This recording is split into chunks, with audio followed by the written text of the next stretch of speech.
99.9% of people who sign up for the Hunter exam end up dead or quitting before the first day is even over. You are not the exception to that rule, family. You're a statistic. This exam isn't some fun little adventure where you find yourself. It's a straight up culling of the week, and today we're breaking down every single phase so you can see exactly why you wouldn't last 5 minutes in this world. Excellent. Now let me ask you something real quick, and I want you to be honest with yourself. Have you ever shown up to a situation thinking you were fully prepared with your bags packed and your mindset locked in? Now imagine that same place was actually designed to kill you before you even reached the front door, because that is the Hunter exam on day 1. There's no rule book in this place, and there definitely isn't a safety net or a referee to blow a whistle when things go too far. The exam just drops you into pure chaos and watches to see what crawls out of the wreckage. Most applicants don't even make it to phase 2, so let that reality sink in for a second. Phase 1 starts in an underground tunnel and Swindlers Swamp. You're running 50 miles through thick fog that destroys your sense of direction. You can't see. You can't orient yourself. It's like trying to drive a car at night with no headlights and someone slowly turning off your GPS mid-trip.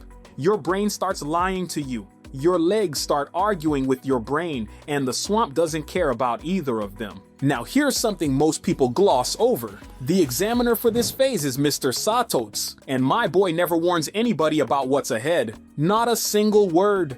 That silence is the first trap. Because your average person needs instruction. They need guardrails. The moment those are gone, panic moves in and takes over. Can you give me your liver, please? What? And I'm not going to lie, most of us are average people. We go to the gym maybe 3 times a week. We run a mile and feel accomplished. But the Hunter exam doesn't grade on a curve. 50 miles through hostile fog isn't cardio, it's war. Your lungs aren't built for that. Gon runs it like a morning jog because he's a freak of nature. But you're not Gon.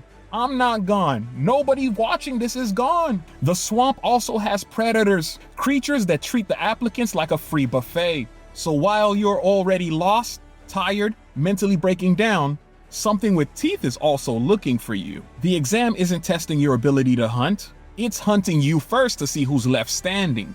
And best believe, surviving that swamp doesn't mean you won. It just means you made it to something worse. Now people always ask, how hard is the Hunter exam? And everyone points to the physical stuff, the running, the fighting, the dangerous terrain, but that's not what breaks most people. Phase 2, which is technically phase 3 in the anime, breaks people on the inside. Trick Tower is where the exam stops being physical and starts being personal. You get locked in a tower with strangers, and to get out you need them. People who are also competing against you. People who have every reason to let you fail. You need to cooperate with your competition just to survive.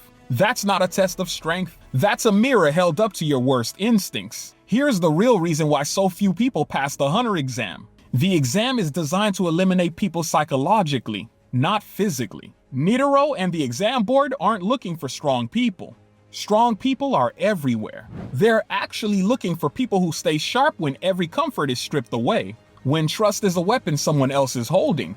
Your average person is going to crack here. Not because they're weak, but because they're human. You lean into routine. You need some level of control to function. Trick Tower takes both and burns them. Think of it like a phone that looks totally fine on the outside, but the software is completely fried. You look capable, but your decision making is gone. And Killua, a trained assassin since birth, rips a man's heart out during this phase without blinking. That's the bar. That's what you're in the room with. That man trained for years just to be mentally unshaken by that moment.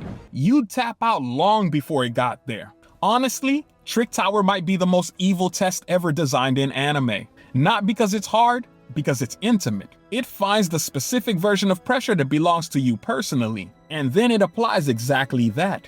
But it's not touching the final phase. So let's say your mind held up in Trick Tower. Respect. But now you're in the final phase, and this is where hope goes to die. The badge hunting phase is essentially legal murder between applicants. Every person has a specific number, and you have to steal a specific badge from specific people.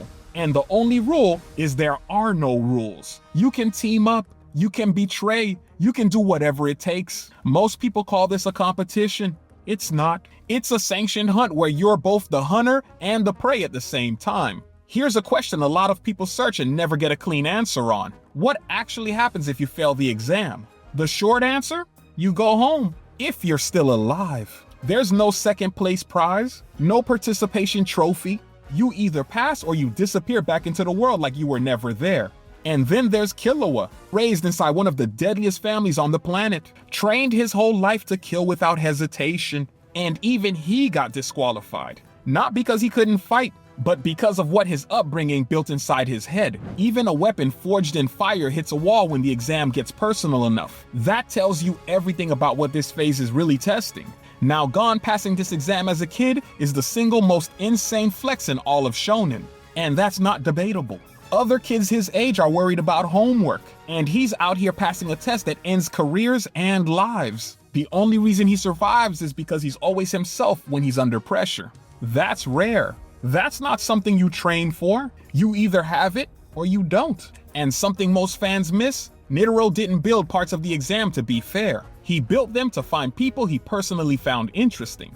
The exam was never a pure test. It was a filter designed by someone with a very specific taste in humans. You're not being graded on performance. You're being graded on whether you fascinate the man at the top. Showing up prepared for the hunter exam is like studying hard for a job interview where the boss decides based on your handshake.